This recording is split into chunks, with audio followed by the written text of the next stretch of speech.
What is going on, everybody? It is the Going Over Big Time podcast. We are back again. I am Mike Charlip, once again joined by my friend and co-host Alan the Fantastic, and we're back after a little time away because life is happening for both of us.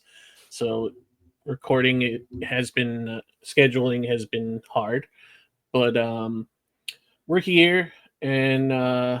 Yeah, there's a lot to talk about today, mainly in the WWE realm, and yeah, Alan, how are you doing today?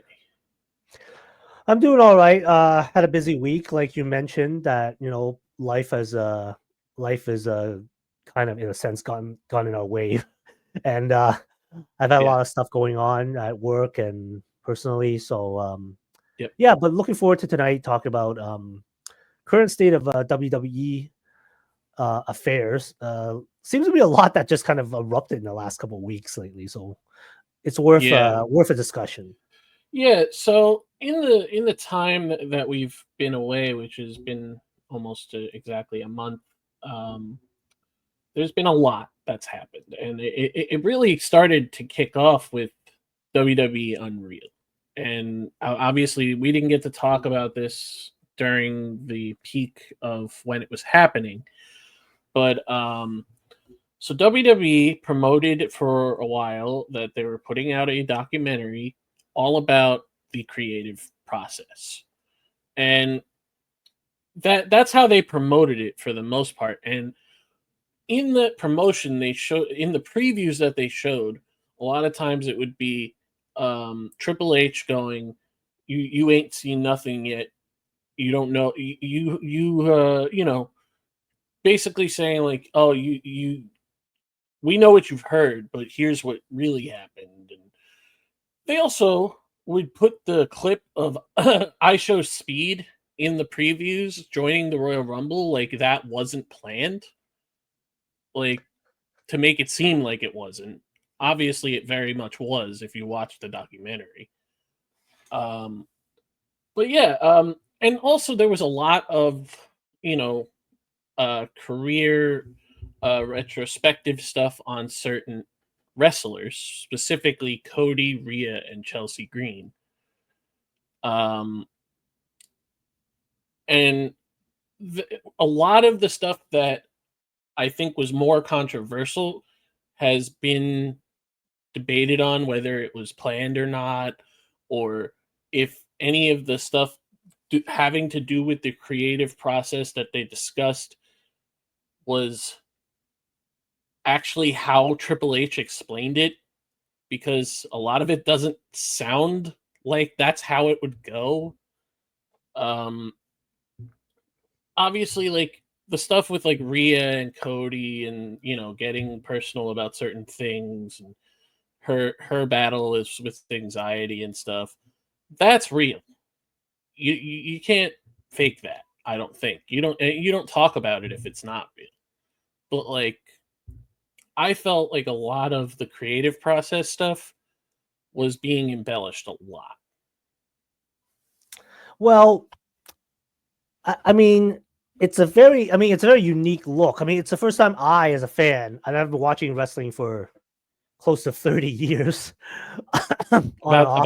about the same. Yeah.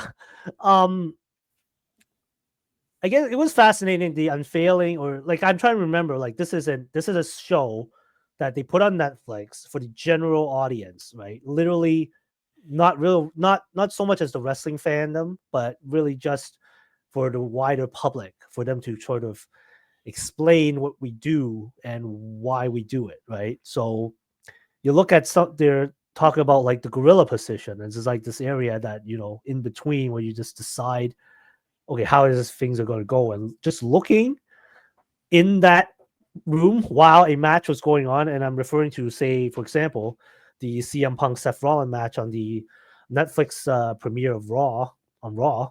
Um, that was interesting, and then I very much like the fact, like how I could see what a producer actually does. You talk about all these producers Mm-hmm. and how there's a number of producers that happen to be former wrestlers, and they're like, okay, so yeah, they're former wrestlers. What do they actually do as a producer? And you're like, I'm watching a guy like Chris Park, formerly known as Abyss of TNA, trying to do this match between Rollins and Punk, and apparently he was like shitting his pants because he was going overtime by like 5 minutes. Mm-hmm. And then you have like Bruce Pritchard standing over him like a disappointed father. Yeah. This is and Chris Park is, if you remember Chris this is a huge person. This is a grown ass man sweating Mm-hmm. bullets over this like, I'm sorry, pudgy 250-pound man. That yes, of course he's been a long time executive with WWE, but it's just like, I am so thankful that William Regal went up to Abyss afterwards and told him, "Look, you did a great job. Don't worry about it." And Yeah. he was just so like stressed out that, "Oh, I'm sorry, Bruce. I'm sorry, Bruce." But I'm like, "Oh man, Bruce, give him a break." Yeah, and I think a lot of people are were under the impression, and I don't know if this is real or not, but like a lot of us were under the impression that because they're on Netflix now, they don't have a hard out, so it shouldn't matter if a match, especially in the main event, goes over time. But Bruce Pritchard obviously made it seem like that's not the case. But that was also the only time that we heard anything about that. And yeah, as you mentioned, Abyss, Chris Park was very distraught over the situation. He was obviously trying to get them to go home for a little bit, and Bruce did not help the situation. He made it worse. Yeah. And I felt, as you said, Regal did the right thing because it wasn't Chris's fault. But yeah, stuff like that actually was interesting to me because that felt real. I feel like it probably was real. But I just don't understand why, without getting any more real explanation, why it is a big deal while they're on Netflix that they have to have hard outs. It doesn't seem to make sense to me. I think it's because maybe at this point they've kind of like updated procedure a little bit, because that was at the beginning. That was the very first episode that they had on Netflix. So maybe at that time they weren't really sure. But now they have at least what 8 months into the Netflix era. So yeah, and Raw ends anywhere between 10:20 and 10:50 Eastern time. Yeah, which actually it's way better if it ended at 10. Now that it ends at 10:30, at least personally in my view. And back to some of your points about like some of the delving into the personal lives of some of these people. It was very very revealing, I would say. I feel like some people in the general public would be like, find it fascinating that they each introduce themselves as, my ring name is blah blah blah, my government name is this, I sometimes go by this. I found it amusing that John Cena's was his answer to all three was, my name is John Cena, my government name is John Cena, I go by John Cena. But yeah, like I would, and it's been a long time since I heard from Michael Hayes, who was like introduced to me the very first time when I started watching WWF as Doc Hendricks. It was like, okay, that was always a really silly name. And then I'm like, okay, so it turns out he was called something else. And it was like, I would say the man is still pretty sharp in terms of what a wrestling audience is looking for in the mid 2020s now. Yeah. His understanding of sort of psychology and like kind of like, how do we play the audience? How do we hook them and get them interested? I guess the only perplexing part was when they were deciding who would like win the Royal Rumble. I think every one of them said CM Punk. Correct me if I'm wrong. And then Hunter just decided, oh, like it's Jey Uso because Jay's caught on to something. He's hot right now. We need to not make the same mistake that we did with Bryan Danielson and just miss the boat completely.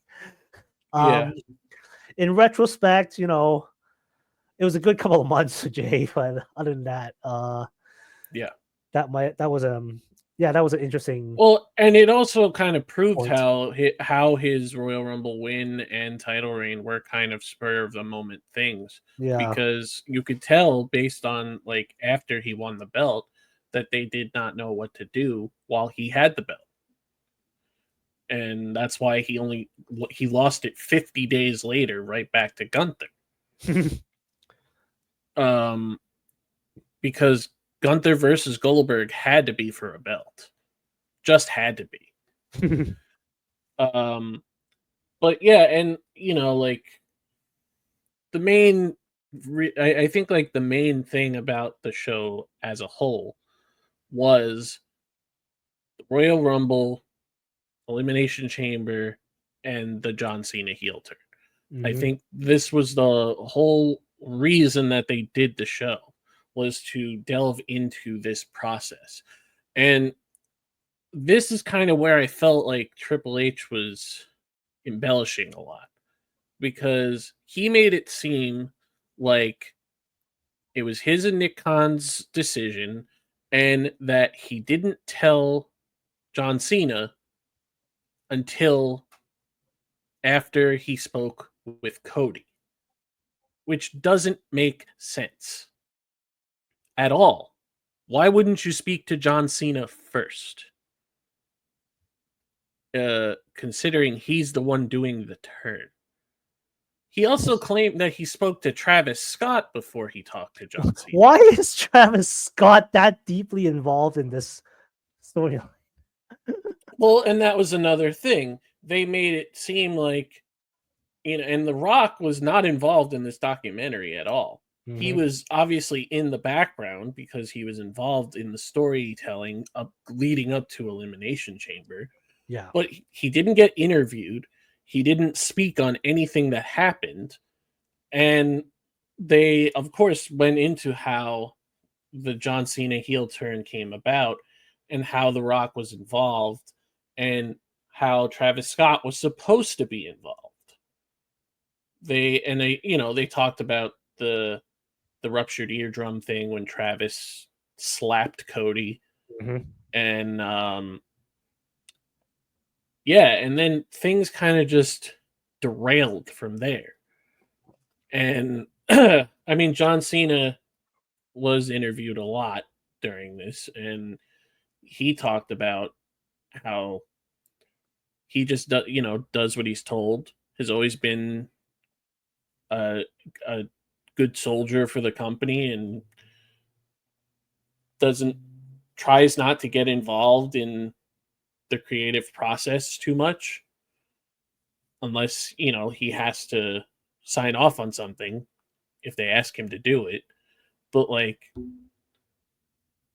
yeah, it just and as we all saw on television, that storyline derailed after, right, the literally the day after the Elimination Chamber. It was like, because The Rock was not there, the whole point of it happening. And I just felt like a lot of the talk about this subject in particular did not make Triple H look very Yeah, I mean, they tried their best to make you know, uh a bouquet out of a pile of shit, I good. think, for this case. Mm-hmm. Yeah. Now that you've rehashed the whole situation, it was rather strange for me to hear about like this whole um storyline development, how it was developed between about John Cena turning heel, and they kept it such a close circle, right? It was just The Rock, it was Cody, and then it was just Triple H. It was Triple H, Mm-hmm. and then of course Cena was in there, and then it's like, yeah, Travis Scott was in there, and you have to think, okay, I guess at the time they felt like as though Travis Scott was going to have a long term involvement with WWE. If they like kept him in the loop in probably one of the most consequential storylines that they come up with, John Cena turning into a bad guy, Yeah. which he has almost never done since 2005. So Yep. I guess in retrospect, they just wanted to do it just at least, they can see that, what if John Cena turned heel? How would that Mhm. happen? Now that it's Yeah. done, it's like, okay, Mhm. probably won't want to do that. Well, he's not gonna come back and do it again, obviously, but it's just like, at least you Yep. did it, had the experience. Okay, didn't work, Yeah. whatever. Yeah, and I think a lot of this I so going into it, especially just about that topic in particular, it felt like Triple H was trying to get sympathy for the creative process. That's what it felt like to me, and it just backfired because it's not all his fault, obviously. The Rock was heavily involved in the issues, and then The Rock just disappeared. So The Rock played a big role in that storyline derailment. And he claimed that he told John Cena and Cody Rhodes that his work was done. No, it was not. The storyline was built around him. You were the one who slashed your phone and told Cena go do it, which he did. It And was then the you the whole one. sell your soul thing. The whole sell your soul thing that John Cena ended up being the one to do so, and then you just aren't there anymore. Oh, John Cena can handle it. Not if you don't know what the plan is. Oh man. So, yeah, and of course there was a lot of stuff, other stuff that we haven't touched on, but like the the Kevin Owens heel turn with the Cody feud and how that came about and how they actually did plan the phone video thing and that just because they said, and Triple H even said this, and I kind of believe that this probably did happen, where he said that we're not going to film it. We know that somebody in the crowd is going to, and we're going to use that footage. And it worked. And a lot of like Cody stuff was like his like aftermath during uh that match that him and Kevin had, where Kevin had that gnarly landing on the ladder, and yeah, and also like we mentioned Jey Uso and his kind of like rise with Yeah. things that were going on and his discussions with Triple H that felt staged. I don't know if they were, but they felt staged. And Charlotte Flair and her talking about her return. And it was later reported that when Charlotte won the Royal Rumble, the standing ovation was planned. Hmm. They planned that. I don't know if it was for the documentary or if WWE higher ups were just like, go do that for Charlotte. But from what reports said, the roster did not plan that on their own.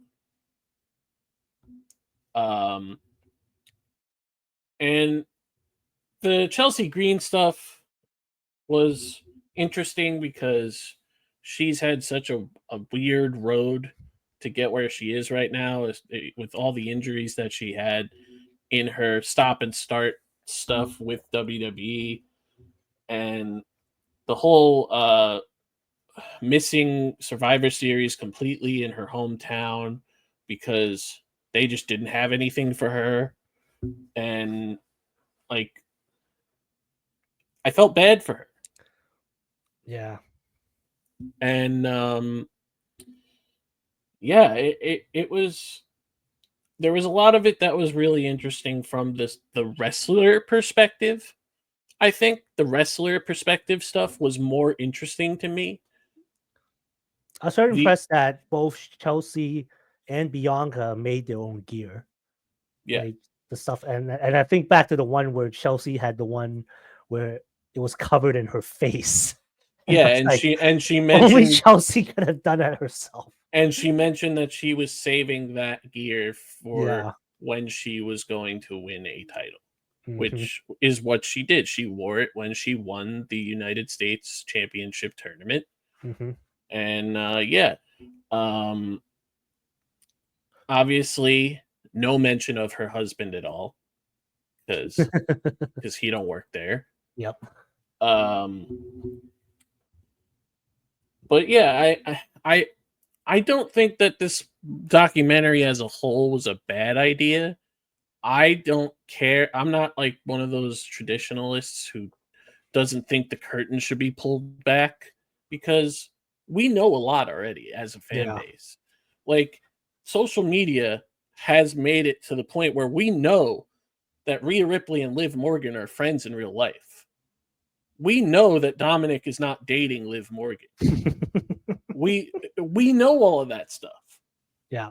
So it's like cool. We get to see the process of how that came together and how Rhea's gone on this journey since her injuries and Liv's injuries and how we got here and all of that.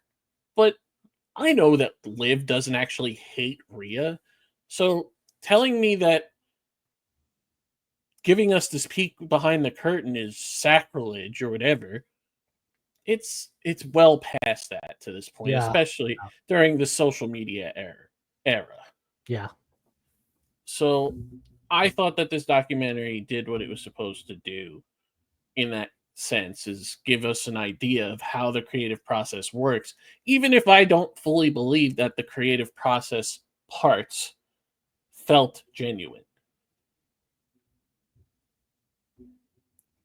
So, is there anything else that you would like to add about this topic before we move on? Other than they're planning a season 2, which yes, I'm very interested to hear about because I understand they might be including stuff about Seth Rollins' recent quote unquote injury angle. And I'd love to see what their thought process was in getting that put together. And that is a good segue because I guess we could talk about that. So going back to literally like the day of All In, Seth was the day after All In. Saturday night's main event was the day of All In. So yes. the day of All In, they had Saturday night's main event and NXT show on the same day. This Saturday night's main event was a disaster. And we all thought it was a disaster because we thought that Seth was injured. Not even barring the main event on that show, which was not good. But the show started off with the Seth LA Knight match. Yeah. And we were all under the impression that Seth was on this rise to get back to the world title, and something happens and this is not new for Seth, so that's why everybody got concerned immediately, where he did a move and he landed awkwardly on his knee, and they literally did the like talking in the ring go home thing, and LA Knight just wins with one BFT, which in a regular match like this wouldn't have been the end of the match. And reports come out that LA Knight was not supposed to win and that they called an audible because Seth hurt his knee. And we had just a few months before Liv Morgan literally doing the same thing, except it was her shoulder. Yep. So it looks like they called an audible in there, and Kyrie won the match. Yes, but in this case, it seems it did injure her shoulder and is out for 6 to 8 months. Yes, but in the case of Seth Rollins, we did not actually get any reports anywhere of what the injury actually was for a long time. Right. And he was immediately shown on crutches because he knew that people would report that. And he was still doing appearances on crutches, which he wouldn't be doing if he was hurt for real.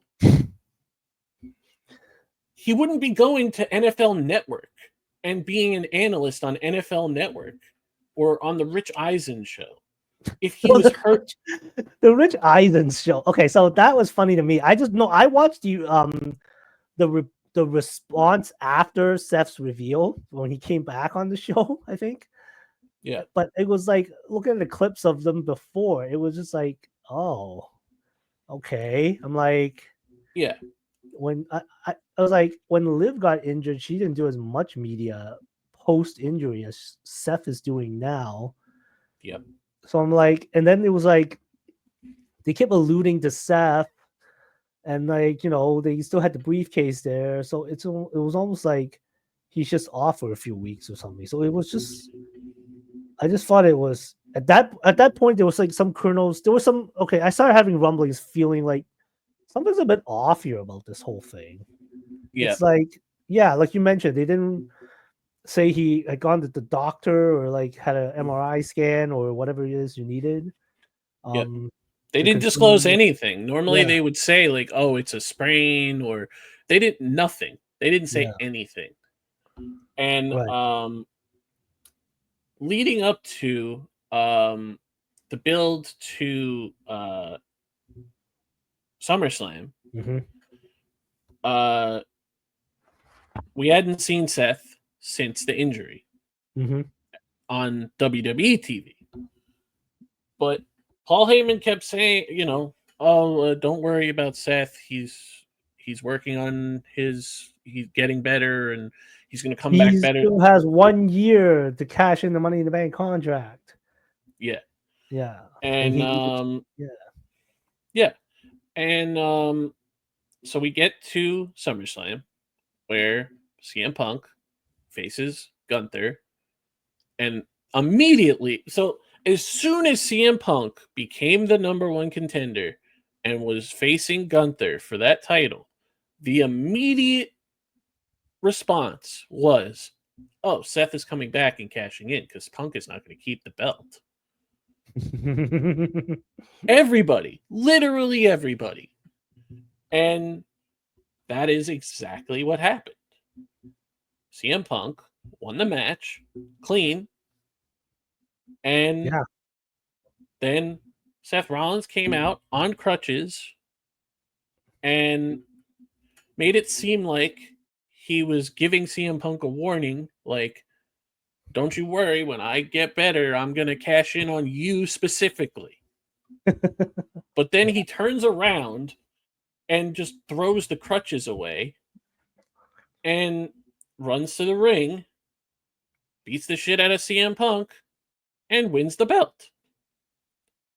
And there were people that didn't want this to happen because it was too predictable, but it was the only thing that was going to happen if CM Punk won the world title. If Seth was not cleared for real, CM Punk would not have won the world title.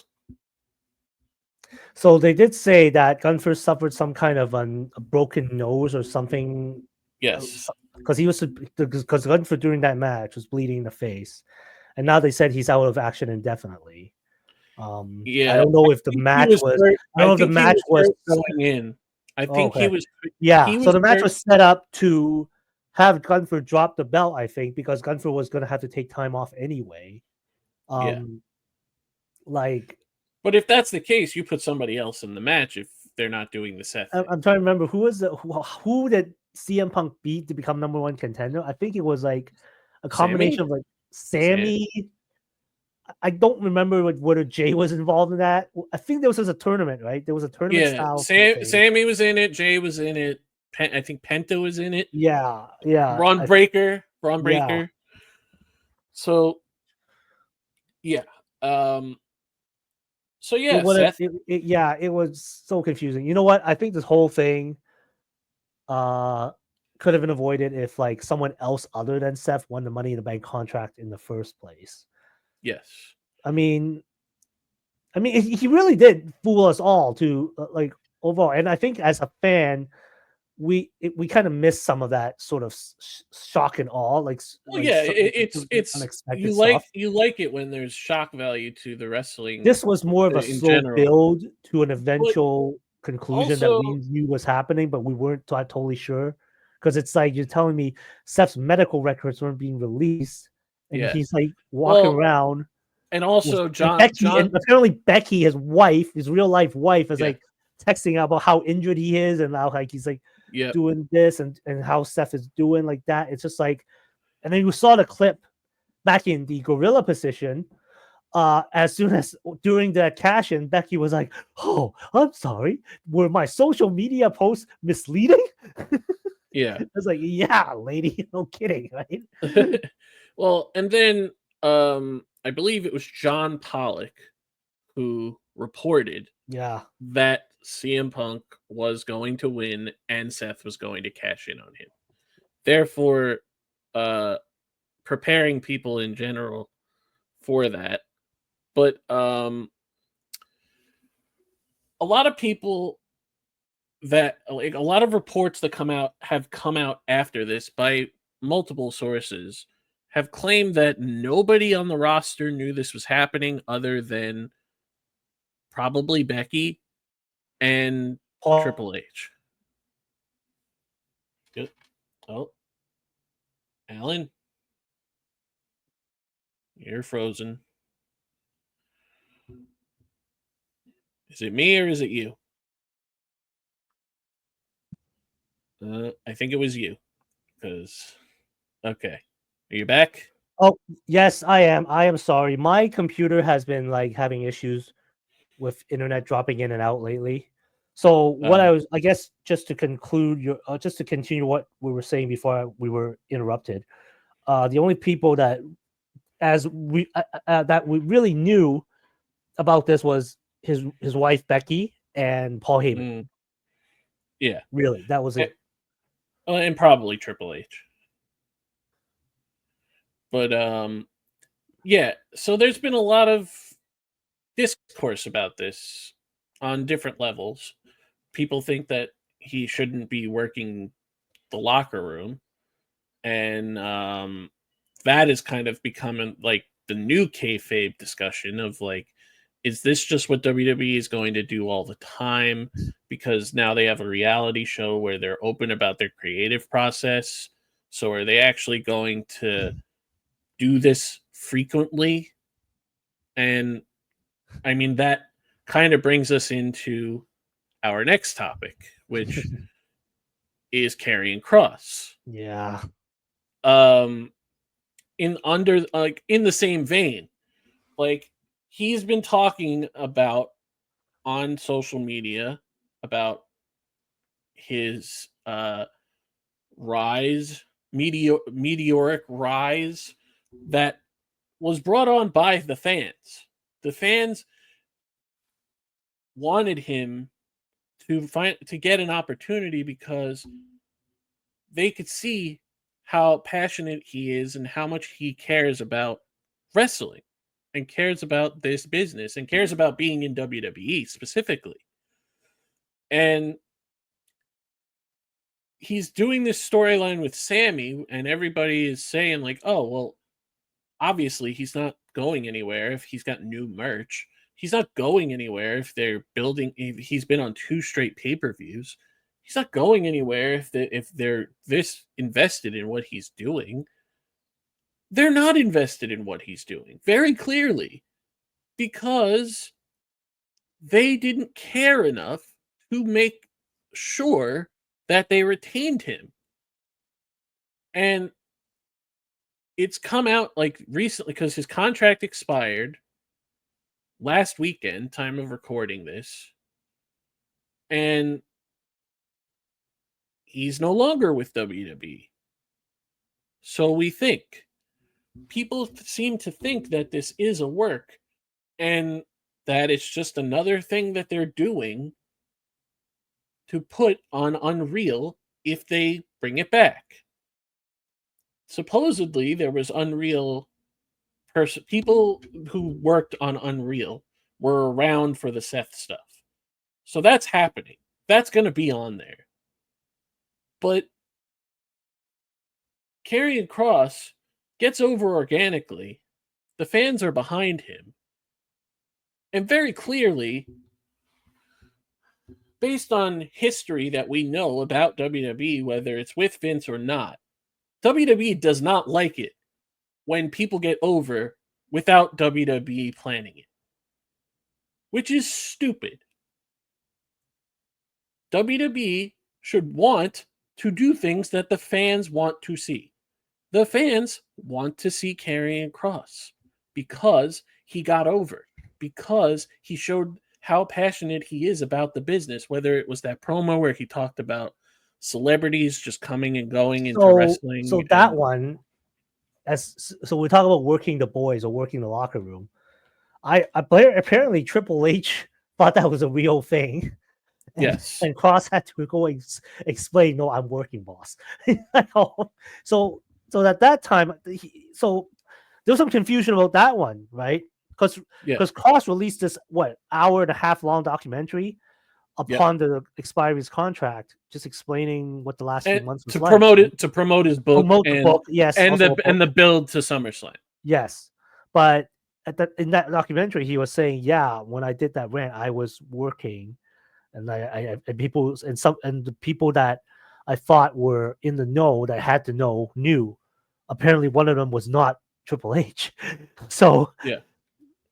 I don't know whether that affected his status later on, but it was certainly at this point it's so okay. So my view of what is happening right now is his contract expired. There's no continuation at this point. Can he come back for a third run? Maybe. But as of right now, it's he and his wife Scarlett are on their own. She's already announced she's available for bookings. They're going to be doing a tour of conventions, so they'll be kept busy and paid, obviously. Yep. So and there is going to be that interest but here's the problem. Unlike the first time when he was released, here's one of the downsides of doing stuff like this, because they don't want to book him because they don't know if he's working right now. It's still to maybe a segment of the industry. Like, I don't know. I don't want to book Killer Kross and then find out a week later that he went back to WWE and have to cancel his appearance. Yeah, so, exactly. And obviously, so the safe place you can go is like conventions, because you're not expecting him to have a match and do a thing with another wrestler. Yeah, and he's said in interviews that it's not a work, and people have confirmed. Multiple sources have confirmed it's not a work, and we've been down this road before with R-Truth, and we saw how that went, but that was on a different level because of how loved R-Truth was as a person, and what the locker room felt about that. And then Triple H played it off like it was planned. It wasn't. It very clearly wasn't. And for him to say that, knowing that a documentary was coming out about the creative process, is crazy. And then on the press conference of SummerSlam, well, no, not the press conference, the post show. They're not having press conferences, and we're going to talk about why in a little while. But on the post show where Triple H was talking to the panel, the crowd was chanting, "We want Kross." And Triple H chose to acknowledge the existence of somebody else in that chant. Not Kross. Because that's what WWE does. It's not in their narrative for the fans to be chanting for Kross. So he's not going to acknowledge that the fans are chanting for Kross. Even to the point, you mentioned Kross's documentary on YouTube, and he talked in depth about how he got scolded for being cheered. He got scolded by WWE for signing autographs while being a heel, even though the show was not on the air. Because Kross is going to do those kinds of things because he actually wants to support the fans that support him. And you could see it in that documentary with like him going to signings and meeting all the fans, whether it's Make-A-Wish kids or and just talking to them and enjoying their presence and enjoying hearing what they enjoy. And WWE going out of their way to tell him, like, don't go 100% in this match. Don't hit a home run. Hit a single. Like, so you don't want this guy to kill it? You just want him to be okay because he's not in the plans for you?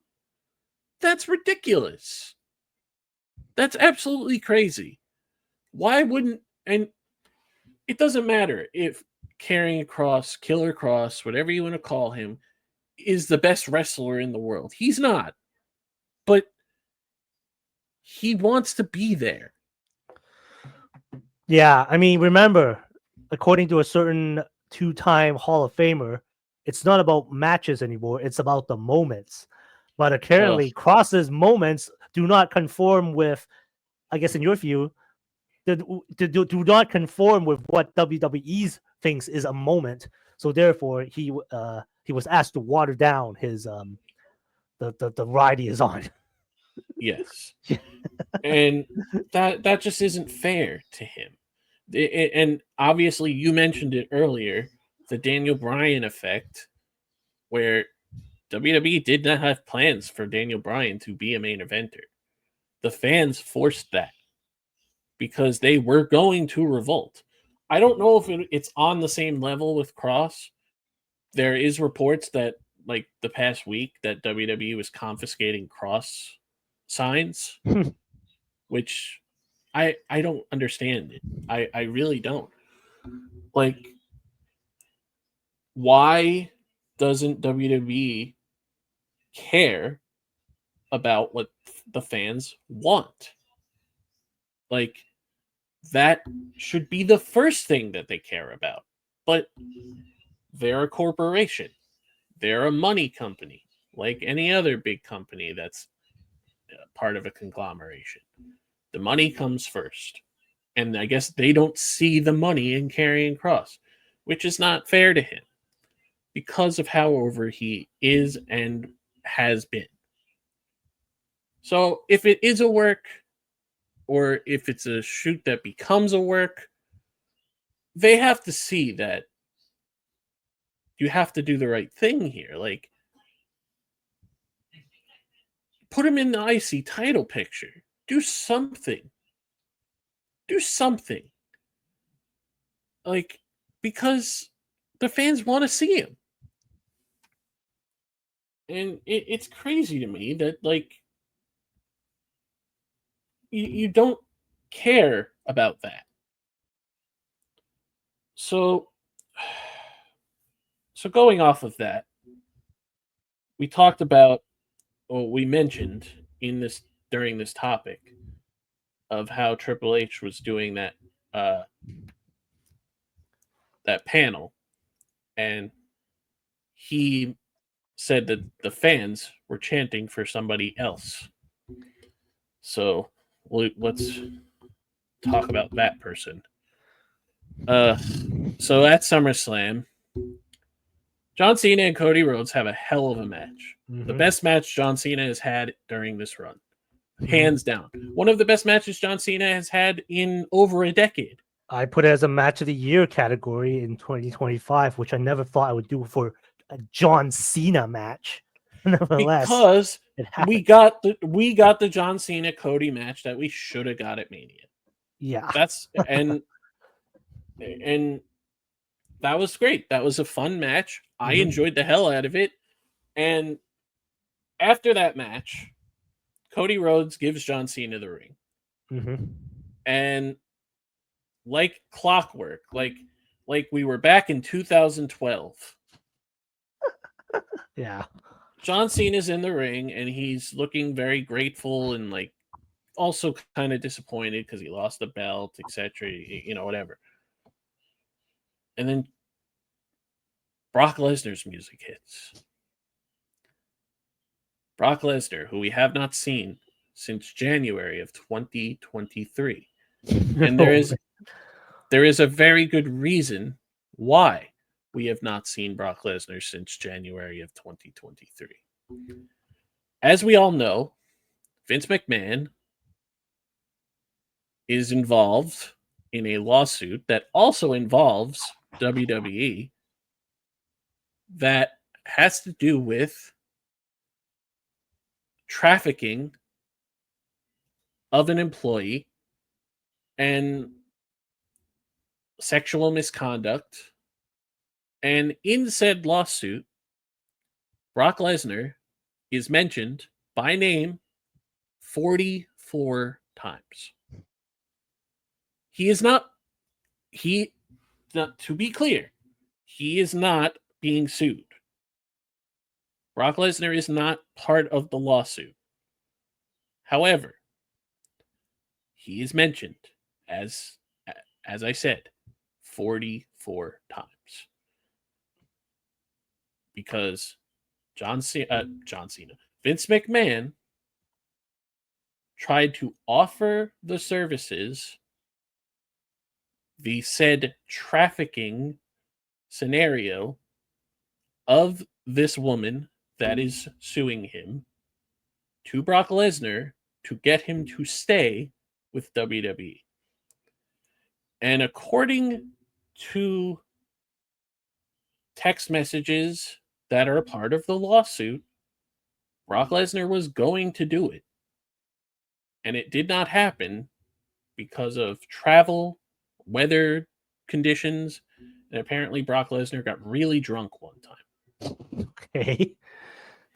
So, yes, on paper, literally on paper, he did not do anything. However, he was a willing participant.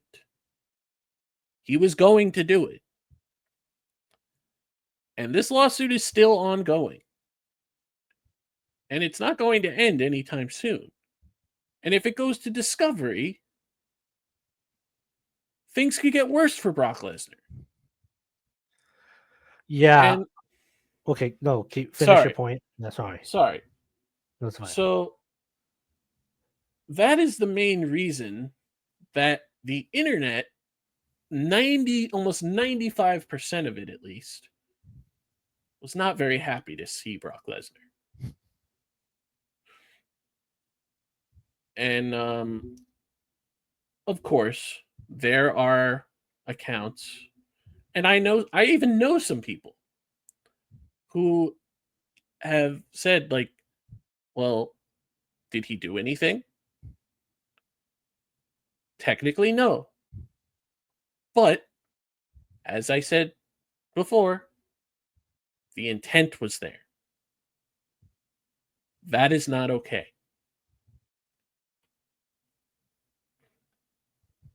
So, yeah, go ahead. Yeah. I've had some time to think about this too. When Brock came out, I was sort of like, I wasn't clamoring for Brock Lesnar to return. From what I understand, it he was busy like helping to mold his daughter's kind of budding amateur wrestling career, which was fine.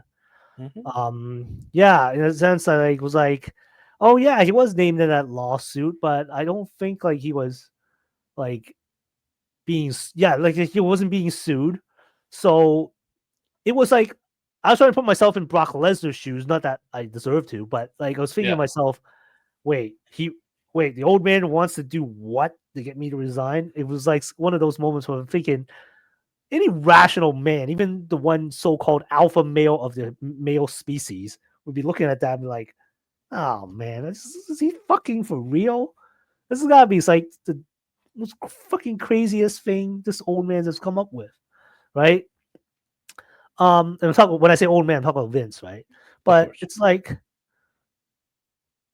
when he came out, and I was like, it wasn't so much as like, oh yeah, wasn't he like being named this lawsuit? It was more like I wasn't really clamoring for a Brock Lesnar return, especially tied into the context of a John Cena final year of wrestling. Like, we were Yeah. looking at it from more the perspective of like so many. I gave you offline like five list of five other guys that could have put up against Cena in the next couple of months. Drew McIntyre was one of them, but he's currently occupied. I even said Yeah. Logan Paul at this point, which we are actually getting at Clash in Paris. But Yeah. yeah, and then yeah, I was reading stuff from like Jimmy Van from Fightful and like other stuff. We're saying, yeah, like to your point, the people you knew, did he actually do anything, or was he actually getting sued, or and then I guess the other point was whichever lawyers are advising a multi-billion-dollar corporation to do this, I would think I will defer to legal professionals who have probably combed through this entire thing and think, Yeah. okay, it may look very compromising. A lot of people might even some might even think it's sort of morally questionable, but legally this is safe for now. But yeah, Yes. there is always the caveat that you're talking about. Neither of us are lawyers, so we're just speaking on just a way like how we understand some legal processes work. This is still like I don't know anything about like discovery period was anything like that, but my understanding is this is still an active legal case, and like unless you come out and said he's cleared of wrongdoing and stuff like that, it is questionable. I am very curious how WWE will approach booking Brock Lesnar with this sort of peripheral cloud hanging over things. Yeah. But the other thing is, it could be just the way societal culture currently. Unfortunately, I'm sorry to say that in your country right now, it seems there's a bit of an anti woke backlash to some of this kind of thing. Yeah. Uh, a good chunk of it precipitated by the current occupant of the White House that we're sort of like heavy into like the bro manosphere Yeah. era now, where it's like, okay, it's finally, everybody's going, oh, okay, Sydney Sweeney can come back out in jeans and look hot again. That's, you know, let's push back against this woke stuff. Mind you, I have no problems with Sydney Sweeney posing around in jeans. And I don't understand. Sorry, I'm going off on tangent here. I don't No. understand what all these cheerleaders or sorority groups around your country are like doing these TikTok protests about of them just dancing around and looking hot. You guys keep doing that because I have no clue what this Yeah. thing is about at the first place. Anyway, in the grand scheme of all of that, I think WWE took a look and thought, okay, like Brock Lesnar's still somewhat of a hot commodity within our space. We are currently basically under one. We are basically, you know, in business with UFC now, and literally the only person that's still standing around that has sort of this bridge between wrestling and ultimate shoot fighting is Brock Lesnar. There is no other Mhm. person on, frankly, on the Well, earth and that has also, that brand and name recognition to go with it. So they took a look at that and thought, okay, the risk of this is, you know, well, might be and might be. also, since you mentioned TKO, Mhm. TKO has a history of letting people's bad behavior get pushed aside, Yeah. like John Jones, like Sean Strickland, like Lee Fitting, yeah, he's still executive producer. Lee Fitting, who used to work for ESPN. Guess why he doesn't anymore? Mhm. Sexual misconduct. Now he's a head producer for WWE. So, yeah, they don't care. And Nick Khan apparently said verbatim that he has seemingly had the attitude of that for a general rule, if there is no conviction, there is no issue. In a sense, I think they at least are clearing up their parameters. Yeah. So look, as long you need to get like convicted in a court of law to be kicked off this show or kicked out of this company. And at least I hope they're setting some kind of standard here, or at least a common parameter, and not like moving the goalposts just because it's somebody more popular than this other person that deserves to come back on. Yeah. I'm just saying. Yeah. But yeah, and obviously WWE has a history of doing this too. There was times where like undercard people had the same exact violation as somebody who was on the who was like a main event star. The main event star didn't get suspended. So Yeah. it's just so disheartening to see a company that we have as fans supported for so long, like as you mentioned, like almost 30 plus years of viewing this company, and to see where it's gotten even after Vince is gone. Like obviously we didn't think that Vince leaving would be like a complete 180 of change, and there has been some change that's been good, but then you have stuff like this, and I don't think Vince would have. I'm pretty sure Vince would have done the same thing if there was some kind of lawsuit where one of his top employees was involved and not him. But it's just so disheartening because it's clear that like a common sentiment is that WWE does not care about the safety of their women. And obviously, Brock Lesnar's not going to be there all the time, and he's not going to hit on everybody. But the fact that that's even a discussion is a problem. The fact that that's even a thing is a problem. And I get it. There's people who don't care because, as we mentioned numerous times, Brock Lesnar is not getting sued. But it's the general idea that the general fact that he is mentioned in this kind of lawsuit that doesn't sit well with most people, but especially women.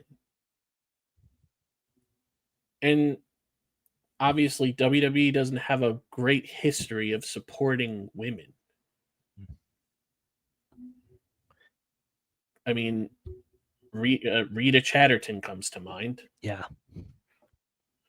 So it's just unfortunate. And I get that there are people out there that love that Brock Lesnar's back because they just want Brock Lesnar back.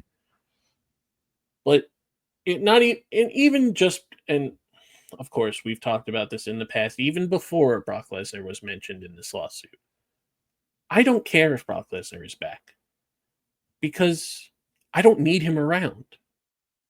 He's just going to show up to take a spot away from somebody who deserves it and just win because that's what he does. And that doesn't help the roster.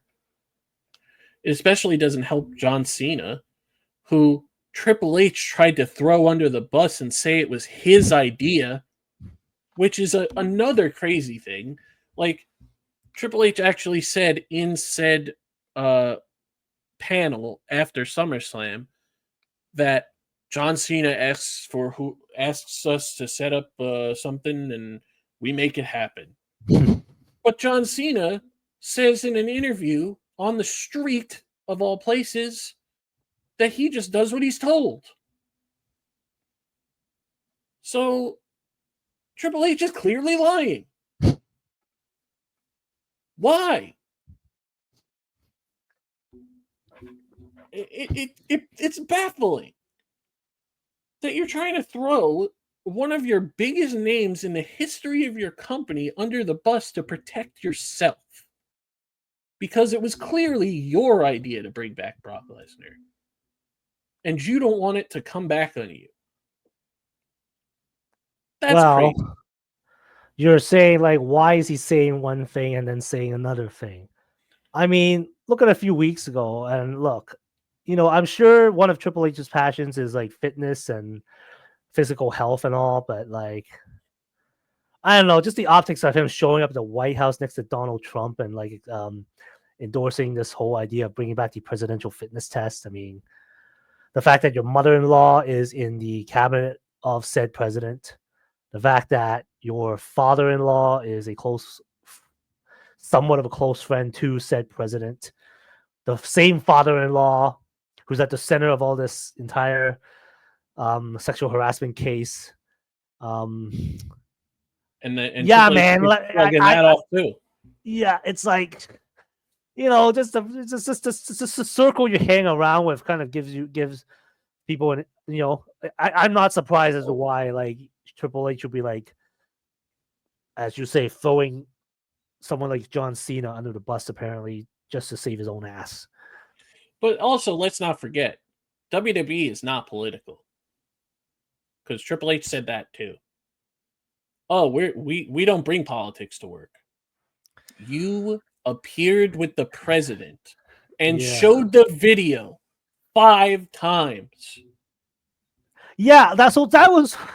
I had never seen them show a video of a White House press conference during an episode of Raw, SmackDown, any of their shows.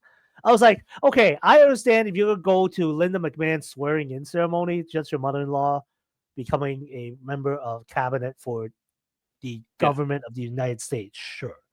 But it's like now you're like, why the hell are you showing this on an episode of Raw? Like, why are we watching this part?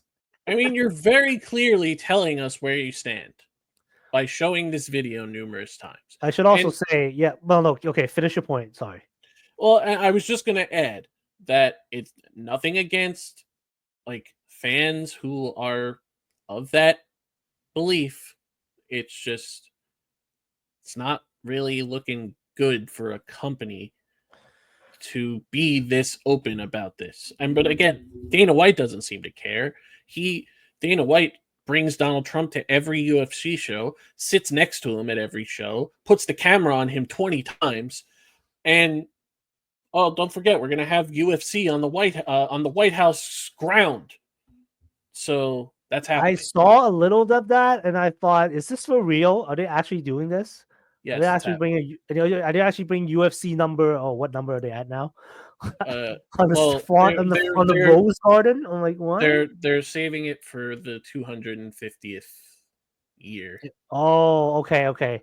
Of 4th of July, basically. Yes. Okay. Yes. So TKO is very much in the Trump, sphere. Orbit, yes. Sphere. Which I'm not surprised about at this point, when, looking at how things were trending and now, UFC is part of this company, and you just mentioned a whole bunch of Dana White stuff. And again, we're not trying to be a political podcast, of course. I know this is your realm, but like, I mean, this kind of thing dates back to like 6 years ago when they signed this deal with Saudi Arabia. And then the first show, it was like Michael Cole spent more time talking about the virtues of the Kingdom of Saudi Arabia and the progressive leadership of Mohammed bin Salman than he did calling the main event. I'm just talking about that Jeddah show that they did in 2019, right? Yeah. Obviously with, okay, I don't want to get too much into that, but yeah, like, you don't have to like talk about politics in the traditional sense to know that WWE, they're gonna play dirty in certain areas and get political. And when I mean by that is counter program your competition in order to try to increase your own clout, which is frequently happening. So we're killing it with the segues today. So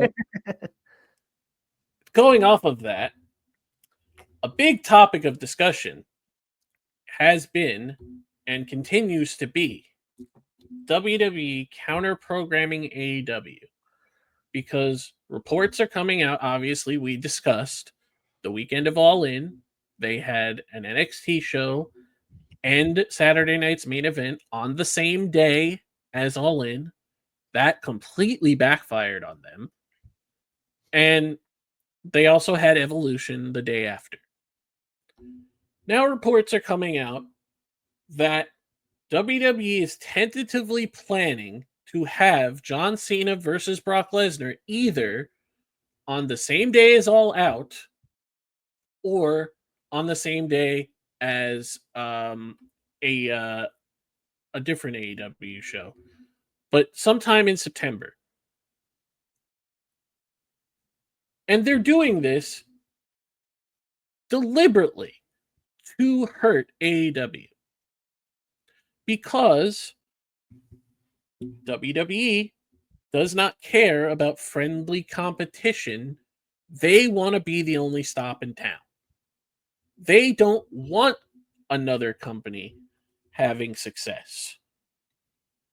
They want to be the only company, which is not helpful to the landscape of wrestling as a whole. Because if WWE is the only stop in town, then you have hundreds of wrestlers who don't have somewhere to work. And TNA is not a viable option right now, but the WWE claims that it's going to be because they are trying tentatively to help TNA get a national TV slot and possibly air it countering Dynamite on Wednesdays.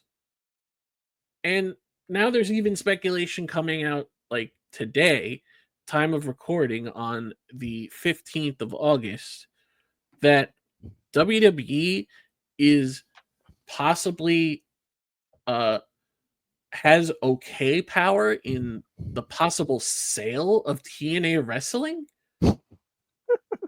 And that if there's somebody who they don't want to own TNA wrestling, they could possibly have a say in whether they say yes or no, which doesn't make any sense because WWE does not own Anthem. Yeah, isn't there some kind of like federal law that like prohibits that kind of like? Because I think actually WWE got in trouble with this. I can't remember what law it is, but it prevents like certain companies from monopolizing over certain industries or something to that effect. And I feel like this is related. Yeah. And there's even more reports that they're trying to drown out the television market to make sure that AEW doesn't get a new TV deal. What the hell? Which is ridiculous because they have partners on literally all the networks. They got NXT on CW, they got UFC is going to Paramount and CBS, and they're going to be on ESPN. They're going to be on NBC sometimes. So literally, if Time Warner decided to drop AEW for whatever reason, even though TNT and TBS are going to be a completely separate division, so I don't think AEW has anything to worry about there. They're trying to get AEW kicked off of TV just because, and they're claiming for the longest time, Triple H specifically has claimed that we don't see them as competition. Very clearly you do, because if you didn't, you wouldn't be doing this. For a while, they kind of like acquiesced, right? It was like during that run in 2020 to 21 when the NXT went up head to head with AEW on Wednesday nights. Yep. And they realized that wasn't working. And this was still under Vince, right? And at that time, unfortunately, Triple H had his like serious health problem. So he kind of just lost track or kind of had to like pull back from like booking stuff. And this was when Triple H was still running NXT. At that point, they realized, okay, AEW is not going anywhere. So they moved NXT to Tuesday. And then eventually, when Triple H had his health issue come up, basically Vince took over NXT, changed it from the black and gold version to that really odd 2.0 version for a time. And then when Vince left, they kind of like, change the branding and eventually like turn into what it is now, which is way better than what Vince was trying to book and book in NXT. But I guess my point is, at that time they kind of just let it go and just realize, okay, I think we Mhm. can make more money just like not trying to go head to head and counter program. Let's just do our own thing. And Mhm. frankly, at this point, was still pretty good. We got Monday Night Raw, NXT Tuesday, AEW Wednesday, TNA Thursday, Friday SmackDown, and Sin or whatever. There's wrestling Well, on at this point, it's still on just it's still on the PLEs and the pay per views that they're doing the counter programming at this point. But yeah, just talk about possibly buying TNA, preventing other people from buying TNA, preventing other networks from renewing the broadcast deals for competition. It's like, yeah, I feel like they're filing in some kind of law where over monopolization law down in the states.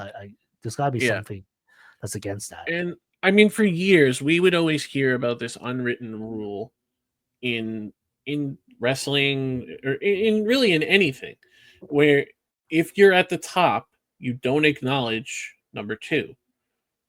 And for a long time, number two, AEW, was acknowledging WWE and making little jabs at them and making fun of Triple H and making fun of this person and making fun of that person.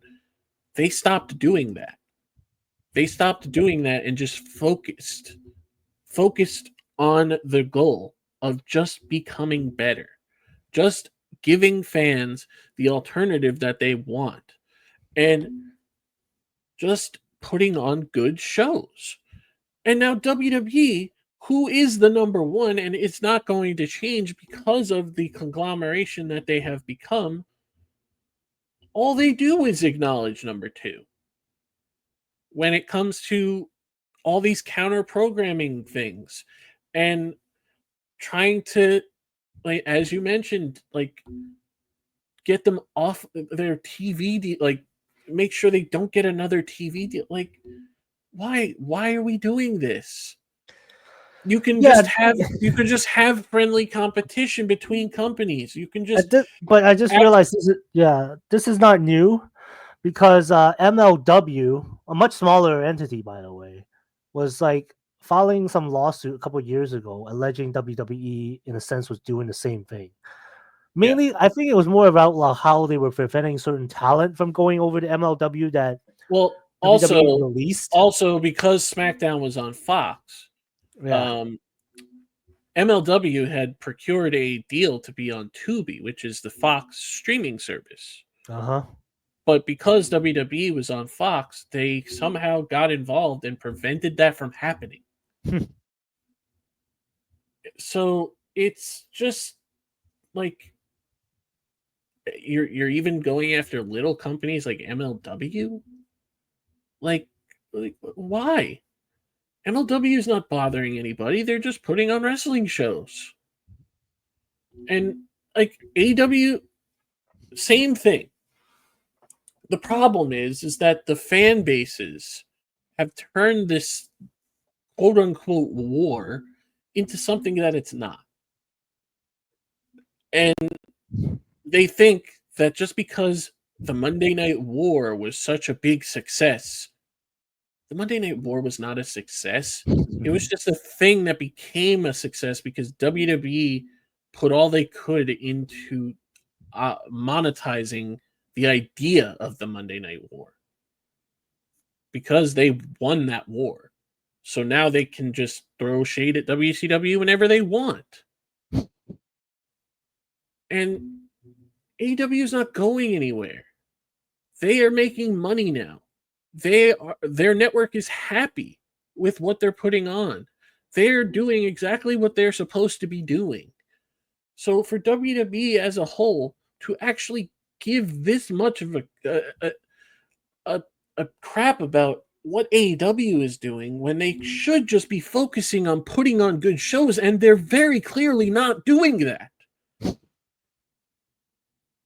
SmackDown is unwatchable. Raw is very hit or miss. Like, we've talked about this more frequently. This past week on Raw, as I mentioned, we're recording this on Mhm. 8/15. On eight Okay. fifteen, Yeah. this past Monday, every single match had almost the same exact finish, and for 4 straight weeks, the main event on Raw has ended in a DQ. That is crazy. And then you have accounts that, again, are whatever WWE apologists, whatever you want to say. Again, I this is not hate on WWE. This is hate on WWE's business practices. WWE does not care if their product is good because they're making money no matter what. No matter what, they're successful. So it doesn't matter if the product is good. But they should care if the product is good if they want fans who actually care about the product being good to watch. But that doesn't matter to them either because the people who don't care if the product is good are going to watch no matter what. And people will make excuses for their bad booking. And people will make excuses for them doing the exact same finish in every single match. And people will make excuses for, oh, well, maybe we don't need to have this many matches on Raw. It's a wrestling show. Why are you having wrestling at all? Then, if it's okay for you to have the same finish in every match. It's about the moments, not the match. Yes. Well, Oh. I guess I'll touch on that a little. I won't go too deep into it, but Bubba They're Ray, trying to book soap opera type, dramas.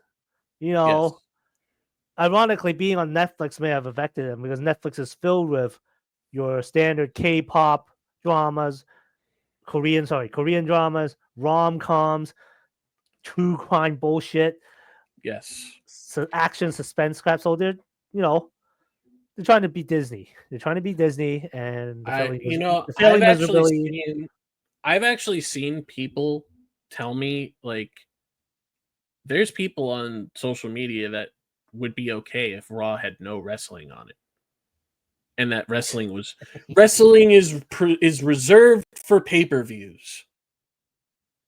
You want me to spend $400 for cheap seats to watch 3 hours of talking in a wrestling ring? Oh my god. It's crazy that this is even a thought. Crazy. That's a new one to me. I had not heard that someone even said, "Oh yeah, shouldn't Raw just be all just yabber yabber yabber yabber yabber Oh, yabber?" the Raw's for the storylines. The pay-per-views is for the wrestling. So they used to say that when they first did the brand split back in like the early 2000s. It was like Raw was more about the storylines. We'll have a quick match here, this, and then SmackDown was supposed to be more the wrestling, which I Yes. think they actually did adhere to for most of the 2000s, right? But then it's So so going off of that, yeah, I want to mention this just because it happened. It's a thing that yeah. happened. So you mentioned the aforementioned quote of one bully Bubba Ray Dudley, where he wrote a tweet Hmm. that said, "Moments are greater than matches. Then, now, forever. Hashtag Hulk Hogan." And I didn't like this tweet because I like wrestling, not just the storylines. I actually like the matches. I enjoy the matches because I want to see wrestling. So I wrote a reply, uh, and it got a lot of traction. A lot of traction, more than I've ever seen ever. Um, almost 80,000 views, um, like 400 plus retweets, and almost 2,000 likes. And it was mostly for discussion about why matches matter. And there was a lot of back and forth. There was, and again, it wasn't to attack WWE as a whole. It was just because of the person who said it, it felt like it was WWE attacking other wrestling. And of course, there were people that were not too pleased with this tweet.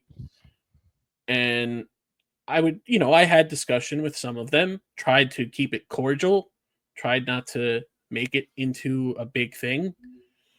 But then a lot of the troll accounts, shit accounts, asshole accounts were getting wind of this tweet and trying to say personal things. And when that started happening, I had to delete the tweet. Oh. And I chose to. It was my decision. And people have told me I shouldn't have deleted it. I should have just let it ride because there were people that were on my side. But when it got to the point where people were making fun of whatever about me or about wrestling as a whole, it became too much. It grew in. I again never expected a tweet of mine to get that kind of traction. And I'm not going to lie, I hated it. I hated it because of how quickly the shit accounts got involved. And that's not the kind of traction I want. That's not the kind of views that I want on my page or in association with this podcast or anything like that.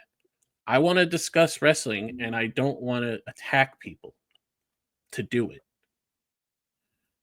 And I wasn't trying to attack anybody. I just didn't like Bully Ray's opinion.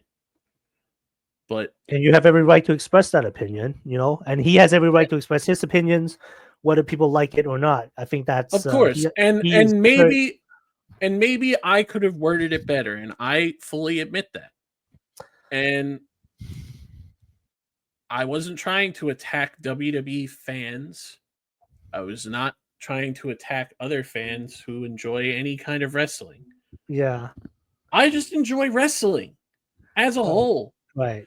And of course people were like, "Oh, but the moments are what make the matches matter." And like, "Oh, you can have moments with the matches and you can have matches like I don't care. Like I don't remember matches. I remember moments."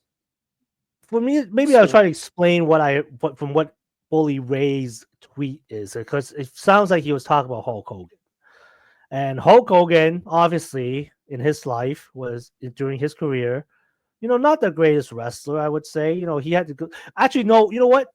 When in Japan, even when he wrestled in Japan, he was doing great wrestling. And this was my argument. Yeah, but back in the States, we don't really remember Hogan for great chain wrestling. We remember him for body slamming Andre the Giant. We remember him staring down with The Rock in Toronto. For those of us who watched probably the last few moments he was on national television, we remember him coming out to a chorus of boos in his last public appearance, unfortunately. But Hulk Hogan in his career and life was more of a moment maker because he eventually transcended wrestling to become this pop culture phenomenon, right? Of course.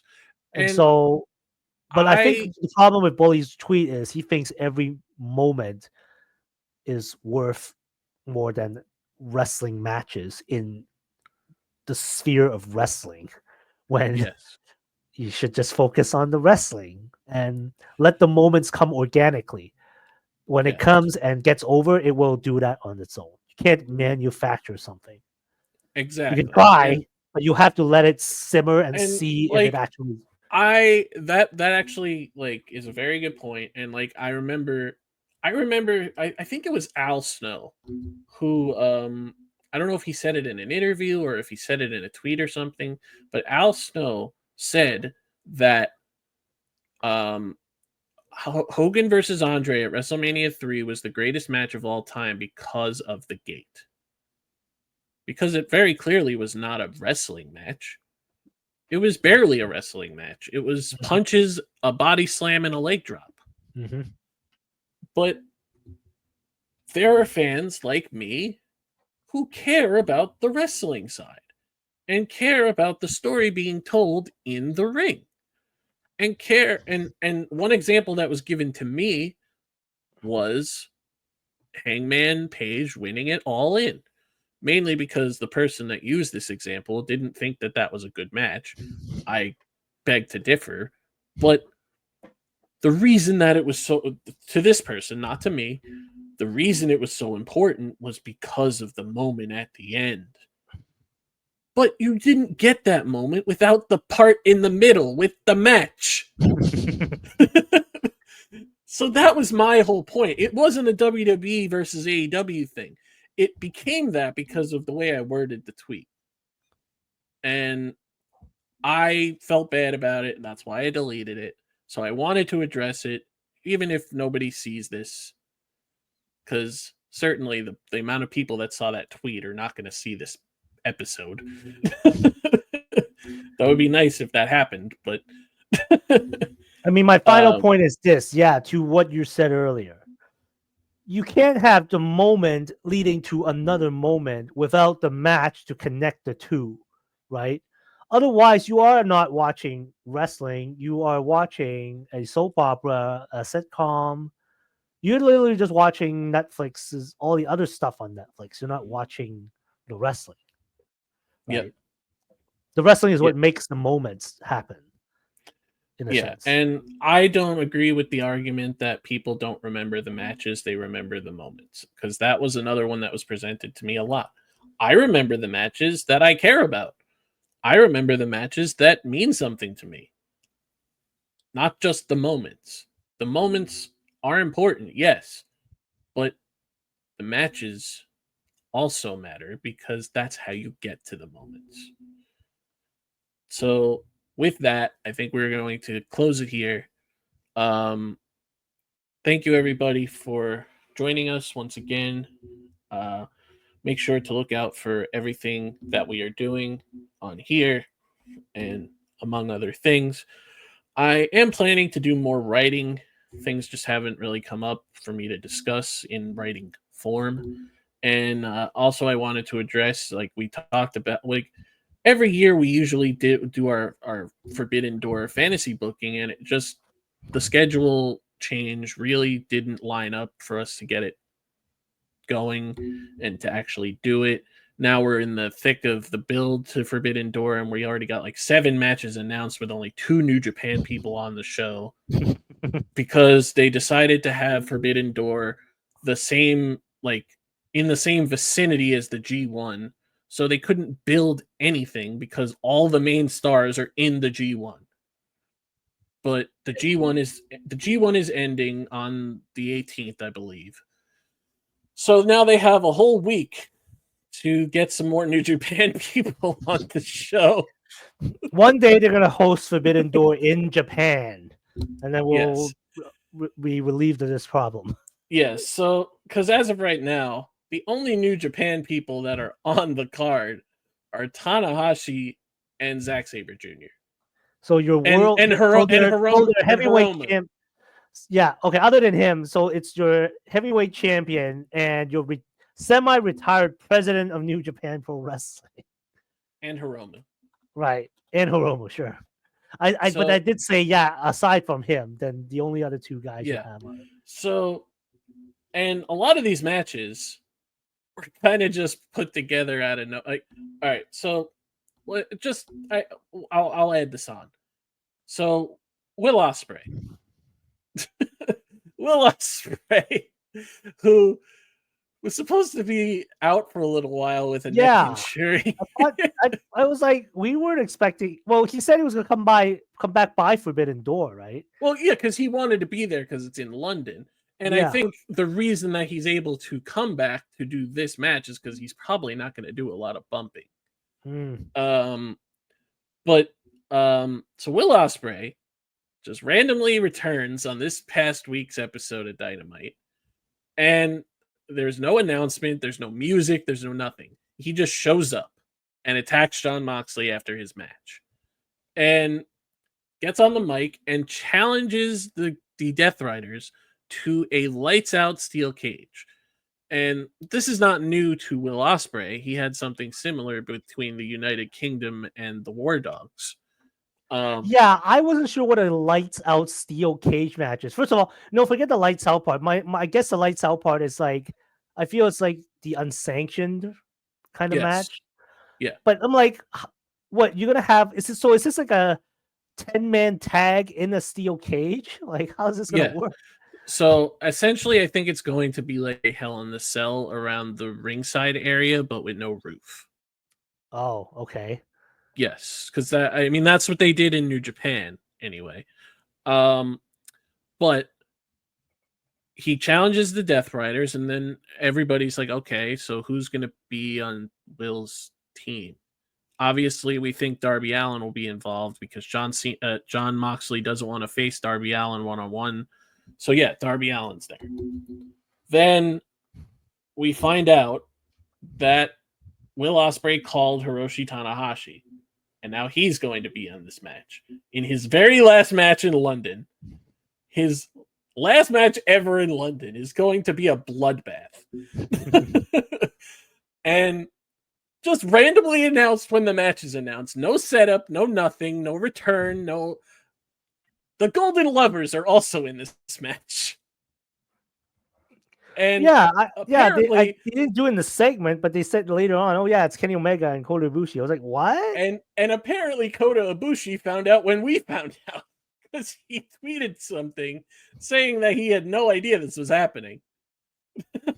I am in the match. I am. Yeah, I guess Kota Ibushi's in that. I am. It is kind of odd that, and this is something AEW has done a couple of times now.